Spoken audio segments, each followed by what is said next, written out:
आज जो हमारे गेस्ट हैं यहाँ पर, वो एक प्रोफेशनल बॉडी बिल्डर है। उन्होंने नेशनल लेवल पे भी और इंटरनेशनल लेवल पे भी बहुत सारे कॉम्पिटिशंस जीते हैं और YouTube पर उनका चैनल है जहां पर उनके 4 मिलियन से ज्यादा सब्सक्राइबर्स हैं। Please give an energetic and warm welcome to the one and only Yatinder Singh.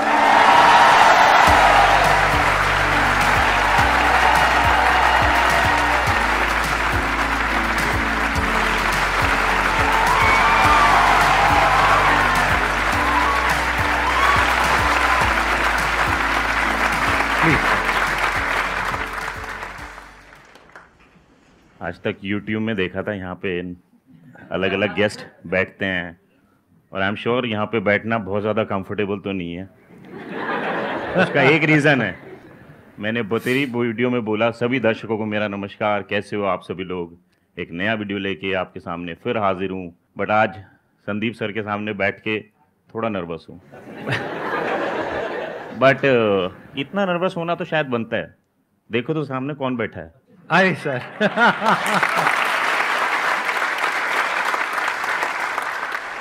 आपने काफी सारे अवार्ड जीते हैं, प्लीज उसके बारे में थोड़ा सा बताएंगे, क्या क्या आपने जीता है? सर वैसे तो अगर लेटेस्ट लगाओगे तो आई एम एशिया चैंपियन 2022।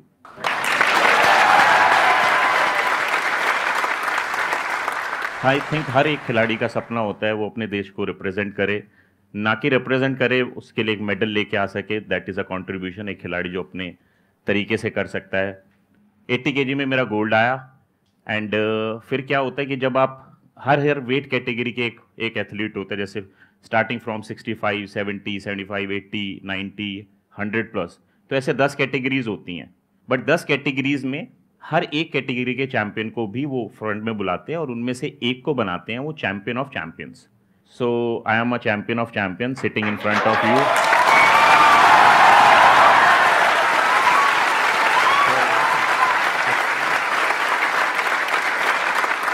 तो इस साल 2022 का वो मेरा कंट्रीब्यूशन है। मैं अपने देश के लिए एक बड़ी सी ट्रॉफी, एक गोल्ड मेडल, एक चैंपियंस ऑफ चैंपियंस का मेडल लेके आया हूँ। बट उसके अलावा भी मैं मिस्टर इंडिया रह चुका हूँ 3 बार। अब आप ये तो नहीं पूछोगे ऐसी कितनी उम्र है मेरी। इनफैक्ट मैं पूछने वाला था आपसे कि आपकी एज कितनी है जब आपने मिस्टर एशिया का टाइटल आपने जीता, चैंपियन ऑफ चैंपियंस, तब आपकी एज कितनी थी? 25 दिसंबर को मैं 40 साल का पूरा हो जाऊंगा। तो यानी अगर 3 महीने पुरानी मैं बात कर रहा हूँ तो आई एम रनिंग 39। बट जब मैंने पहला कंपटीशन पार्टिसिपेट किया था 2001, so it's being 22 years I am continuously participating और अपनी कंट्री को रिप्रेजेंट कर रहा हूँ, मेडल्स लेके आ रहा हूँ। बट अभी इस एज में बहुत सारे खिलाड़ियों के सवाल खड़े हो जाते हैं आफ्टर 36, क्योंकि बॉडी बिल्डिंग एक ऐसा पेशा है जिससे आपको निरंतर लोहे से लड़ना पड़ता है। रोज़ जिम में जाके 4-4-5 घंटे लड़ना लोहे से, फिर उस तरह का डाइट फॉलो करना। आई थिंक 36 में मोस्ट ऑफ द एथलीट्स जो हैं वो रिटायरमेंट ले लेते हैं। तो मेरे ऊपर भी 2018 में ये सवाल उठा था, क्योंकि 2018 में मैं अपनी वेट कैटेगरी में गोल्ड आया था बट चैम्पियन ऑफ चैम्पियंस नहीं बन पाया था। बट 2018 के बाद 19 में कोविड, 20 में भी कोविड रहा, 21 में कोई कॉम्पिटिशन नहीं हो पाया। तो 36 से फिर वो मैं 37 हो गया, 38 हो गया, 39 हो गया। बट बहुत सारे लोगों के सवाल थे कि यतिंदर सिंह फिनिश हो चुका है अब एज एन एथलीट, क्योंकि जब मैंने यूट्यूब पे वीडियोस बनानी शुरू करी कोविड के दौरान, बहुत सारे लोगों ने मुझे उंगली उठाई कि अब तो ये बस यूट्यूबर बन के रह गया, इसके अंदर का खिलाड़ी मर गया। तो इस साल मेरा बस यही चैलेंज था कि मेरी जंग मुझी से है, किसी और से नहीं, और अगर है खुद पे विश्वास तो तुझे कोई रोक सकता नहीं।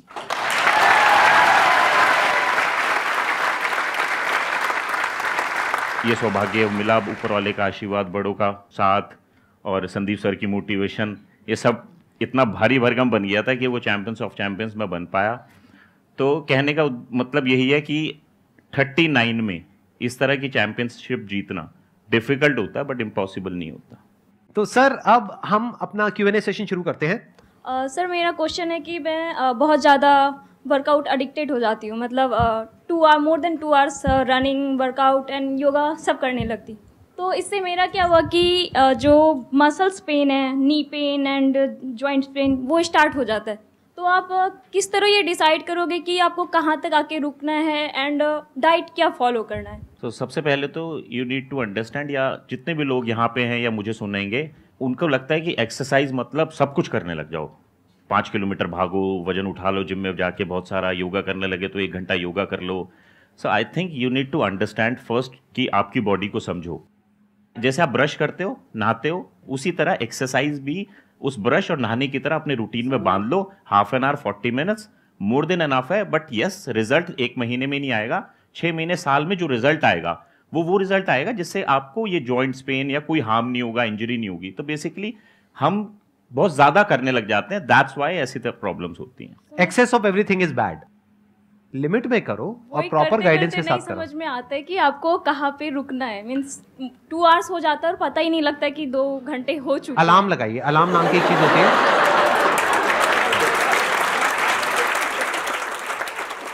संदीप सर, मेरा कहना ये भी है कि जैसे मेरी थोड़ा अंग्रेजी में हाथ तक गया, बट मुझे जब इंग्लिश सीखनी थी तो मैं एक मैम के पास गया था कि मैम मुझे बताओ जरा, ये ग्रामर जो इज, वीज, वॉज, इधर उधर, लवर है, ये क्या है, समझ में नहीं आता. तो उन्होंने मुझे समझाया, उन्होंने पूरा प्रयास किया, उसके बाद भी मैं थोड़ा ही समझ पाया, ये मेरी दिक्कत थी. बट जब आप एक्सरसाइज करने जाते हो, योग सीखने जाते हो या मेडिटेशन करने जाते हो, उसके लिए आप टीचर हायर क्यों नहीं करते? That is an investment. So you need to have a professional person to guide you this. मतलब इसमें भी मुझे लगता है एक्सरसाइज करनी है, चलो जाओ डंबल उठाओ, खींचो खींचो, अरे भाई खींचो तो, कोई एक देख लो आसपास कौन है. तो यानी ये भी एक इन्वेस्टमेंट है. जिस तरह मैं उस टीचर के लिए 100, 200, 500 फीस दे रहा था उनकी आज्ञा अनुसार, बट आपको ये समझना चाहिए फिटनेस पे भी आपको थोड़ा थोड़ा स्पेंड करना चाहिए. एक्सरसाइज अगर गलती से भी गलत हो गई ना, जिंदगी भर के लिए एक्सरसाइज करने के लायक नहीं रहोगे. मैं सही कह रहा हूं, गलत कह रहा हूं? तो इसमें तो ट्रेनर की सबसे ज्यादा जरूरत है. पढ़ाई में हमारे नंबर कम ना आए, इस वजह से हम क्या करते हैं, ट्यूशन लगाते हैं. ट्यूशन के लिए पैसा देते हैं, तो वहां हम पैसा लगाने को तैयार है. लेकिन एक्सरसाइज हम खुद करते हैं बिना किसी ट्यूशन के. किसी एक्सपर्ट से सीखो, किसी ऐसे इंसान से जिसको एक्चुअल में समझ हो कि कौन सी एक्सरसाइज कितनी करनी चाहिए, कितनी नहीं करनी चाहिए, और अभी आपका लेवल क्या है वो पहले डायग्नोज करे, फिर उसके अकॉर्डिंग आपको एक्सरसाइज करने के लिए कहे. तो अगर हम किसी एक्सपर्ट की हेल्प लेकर के कोई भी काम करें, सिर्फ एक्सरसाइज ही नहीं, कोई भी काम करें, तो वो ज्यादा सेफ है, ज्यादा सिक्योर है, और उसके अलावा उसमें गलतियां होने के चांसेस बहुत कम है. सर 1 ईयर पहले आई वॉज 50 kg और सिर्फ 1 ईयर में आई गेंड 8 kg और मेरा बॉडी वेट इक्वली डिस्ट्रीब्यूटेड नहीं है. तो व्हाट शुड आई डू? बहुत सडनली आपने बहुत वेट गेन कर लिया है. इसके बहुत सारे रीज़न हो सकते हैं. सबसे तो पहला रीज़न है कि आपको ये चेक करना चाहिए कि आपको कोई हेल्थ प्रॉब्लम तो नहीं है. तो बेसिकली आपको किसी डॉक्टर से कंसल्ट करना चाहिए, whether your everything internally is okay or not. If okay then it's fine. You need to start any sort of physical activity जो आपको लगता है कि आप कर सकती हो, starting from 20 minutes of walk, maybe some sort of yoga, maybe some sort of strength training. Sir मैंने डांस क्लास ज्वाइन किया. Very good. But the problem is कि हम फिजिकल एक्टिविटी तो करते हैं, व्हाट अबाउट खाना? मैं noodles बहुत खाती हूँ. जब भी कुछ खाते हो आप बस ये सोचो मैं इसको क्यों खा रही हूँ, इसमें कितना पोषण है, क्या ये मेरी हेल्थ को किसी तरह से बेनिफिट देगा, और मैं किस समय खा रही हूँ. ये नहीं है कि बस चलते फिरते कुछ भी आया खा लिया, बिस्किट, नमकीन, 10 ऐसे नहीं खा सकते आप. So you need to have a balance diet जिसमें आपके बॉडी वेट के हिसाब से कितना कार्बोहाइड्रेट, कितना प्रोटीन, कितना फैट्स खाना चाहिए. अगर आप उसमें भी नहीं जाओ तो आप ये समझो कि हरी सब्जियां, फल दिन में 2 बार खाओ और दिन में 2 मील ऐसी करो जितना आप डाइजेस्ट कर सको. बाकी डांस क्लास करो, चाहे योगा करो या कोई भी फिजिकल एक्टिविटी. बट मैं यहाँ पे ऑफ कोर्स यहाँ पे सारे यंग ही दिख रहे हैं मुझे ना, बट मैं सबको एक बात बोलना चाहता हूँ जो मैंने एक्सपीरियंस की है कि फिजिकल एक्सरसाइज इज़ फाइन. आप फिजिकली फिट हो, बहुत अच्छी बात है, बट हम में से बहुत सारे लोग मे बी मेंटली उतने फिट नहीं हैं. तो मैंने ये 3-4 साल में अनुभव किया है कि यार फिजिकल फिटनेस पे तो बहुत ध्यान दिया, what about mental strength, mental fitness? एक आदमी तंदुरुस्त है ये कैसे पता लगाया जा सकता है? तो physical fitness, mental fitness and emotional fitness, जब तक ये तीनों नहीं मिलेंगे तब तक हम ये नहीं कह सकते कि इस आदमी के बाइसेप्स हैं तो ये फिट होगा. ये कोई पैरामीटर नहीं है. पैरामीटर जब आपके ऊपर कोई इमोशन गिरता है, आपके घर में कोई ट्रेजेडी हो जाती है, आपका कोई अपना बीमार हो जाता है, तब उसको आप कैसे लेते हो, कितना स्ट्रांगली आप उसको ले लेते हो, दैट इज योर इमोशन. कोई आपको छोड़ के चला गया, आपकी गर्लफ्रेंड छोड़ के चली गई, रो रहे हैं, आंसू बहा रहे हैं, तो ये तीनों पैरामीटर्स आपको चेक करने चाहिए। वजन घटना और वजन बढ़ना इज नॉट द पैरामीटर कि कोई हेल्दी है कोई अनहेल्दी है। एंड सर डिप्रेशन के टाइम कैसे खुद को मोटिवेट करे? अरे नहीं, अब हम आगे चले गए सर बैठे हैं सर आपने बोला मेंटल स्ट्रेंथ सर आप मेंटल स्ट्रेंथ क्या होती है, आप बताइए, आपके हिसाब से क्या होती है? मेंटल सर मतलब मेंटली फिट, मतलब क्या, आपको कैसे पता लगेगा कि आप मेंटली फिट हो या नहीं हो? मतलब आप हैप्पी हो, you are living your life, enjoying your life. नहीं, देखिए ध्यान से समझिए, अगर मैं आपसे पूछूंगा ना हेल्थ की क्या डेफिनेशन है तो आप नहीं दे सकते। मैं पूछूंगा व्हाट इज गुड हेल्थ, आप जितना मर्जी एक्सप्लेन कर लो आप नहीं कर पाओगे। मैं आपसे पूछूंगा व्हाट इज इलनेस, तो आप बड़ी आसानी से एक्सप्लेन कर दोगे। डॉक्टर के पास जाते हो, आप बताते हो ये बीमारी है, अच्छा उसका ये इलाज है, उसका ये कॉज है, आप ये मेडिसिन ले लो, इससे ठीक हो जाएगा। तो ऐसे ही मेंटल हेल्थ में ये छोड़ दो ये इमेजिन करना कि मेंटल हेल्थ नाम की कोई चीज है, कोई चीज नहीं है। सिर्फ मेंटल प्रॉब्लम्स हैं, माइंड के लेवल पे कुछ प्रॉब्लम्स होती है, उन प्रॉब्लम्स को आइडेंटिफाई करो। वो प्रॉब्लम्स क्या है, उसकी जड़ क्या है? वो जड़ आपके बचपन में हो सकती है, प्रेजेंट जो आपकी कंडीशन है उसमें हो सकती है, कुछ रियल हो सकता है या फिर कुछ इमेजिनरी हो सकता है। उसको समझ करके उसको सॉर्ट आउट करना is the solution of a problem at the level of mind. उसके बाद में जो बचा रह जाता है उसको आप बोल सकते हो वो मेंटल हेल्थ है। तो आपको समझना है आपके माइंड के लेवल पे इस वक्त क्या प्रॉब्लम आ रही है और उसका रीजन क्या है। वो रीजन रियल भी हो सकता है और इमेजिनरी भी हो सकता है। इमेजिनरी अगर प्रॉब्लम है तो उसका क्या करना है? मान लो इमेजिनरी प्रॉब्लम मतलब क्या, आपको रात को जब आप अकेले कमरे में सोते हो तो आपको ऐसा लगता है कि नीचे बेड के नीचे कोई भूत है और ऐसे हाथ आएंगे और आकर के ऐसे आपको पकड़ लेगा। तो अगर ये इमेजिनरी प्रॉब्लम है तो उसका तोड़ क्या है, बताओ, उसका सोल्यूशन क्या है? बेड के नीचे देखो। बेड के नीचे देखो, एग्जैक्टली। किसने बोला? हाथ ऊपर करो, क्या सही बात बोली है। बेड के नीचे देखो, फेस योर फियर। इमेजिनरी जो फियर्स हैं उनको फेस करना पड़ता है, तो आप उसकी रियलिटी देख लेते हो कि वो झूठ है।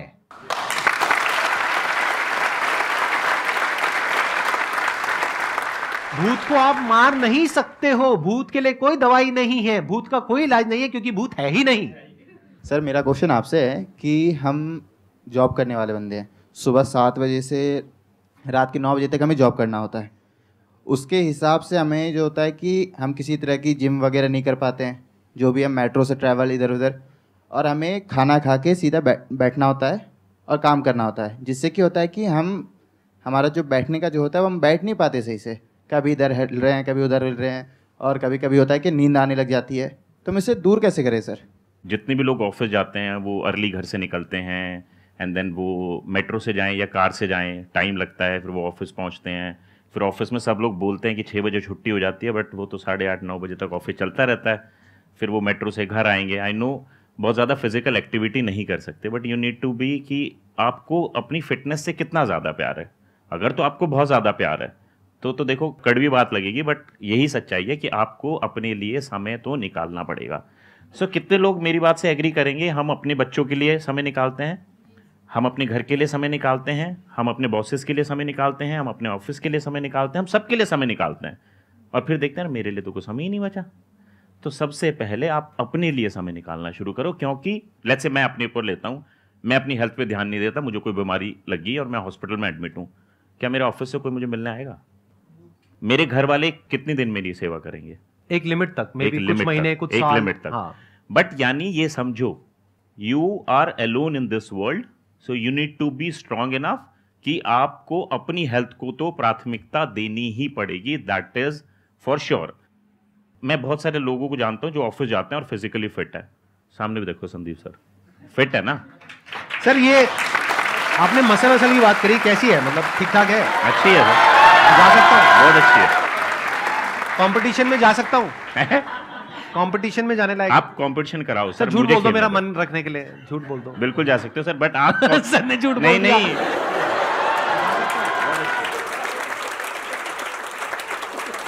तो जितने भी लोग ऑफिस जाते हैं, बिजी शेड्यूल है जिनका भी, अपने ना खान पीन का बहुत ज़्यादा ध्यान रखा करो। बहुत सारे लोगों को मैंने देखा है अपने अराउंड में जो पेट भरने के लिए खाते हैं। पेट तो आप बर्गर से भी भर सकते हो, पेट आप पिज़्ज़ा से भी भर सकते हो, बट पेट आप सब्जियों से भी भर सकते हो, और पेट आप न्यूट्रिशियस फूड से भी भर सकते हो। तो आप आज से ही एक बात दिमाग में बिठा लो, पेट भरने के लिए नहीं खाना। जो भी खाना होगा मेरी थाली में या मेरे टिफ़िन में, उससे मुझे कितना पोषण मिल रहा है वो बहुत ज़्यादा ज़रूरी है, नंबर 1। और फिर ये इंटरवल मील्स पे खाते रहो। दिन में अगर अलग से आप बोलते हो भैया मैं 3 बार खा पाता हूँ, मैं बोलता हूँ 3 बार ज्यादा ना खा के उसको डिवाइड करो, अपने टिफिन को डिवाइड करो, लंच को डिवाइडेड इंटू 2, डिनर को डिवाइडेड इंटू 2, ब्रेकफास्ट को divided into 2। So that means आपने थोड़ा खाया, आपकी बॉडी ने उसको यूज कर लिया, सो फैट बनने के लिए बचा ही कुछ नहीं। 1। अब आप बोलोगे यार मैं जिम तो जा नहीं पाता, कोई बात नहीं, जिम जाना, स्ट्रेंथ ट्रेनिंग करना अच्छी बात है, सबको करनी चाहिए, बीइंग अ फीमेल या मेल, 40 हो, 80 हो, 20 साल हो। बट आप किसी अन्य तरह की फिजिकल एक्टिविटी तो कर सकते हो। लेट्स से आप बोलो कि चलो मैं एक काम करता हूं, मैं सुबह 15 मिनट जल्दी उठना शुरू करता हूं और मैं किसी भी तरह की फिजिकल एक्टिविटी करता हूं।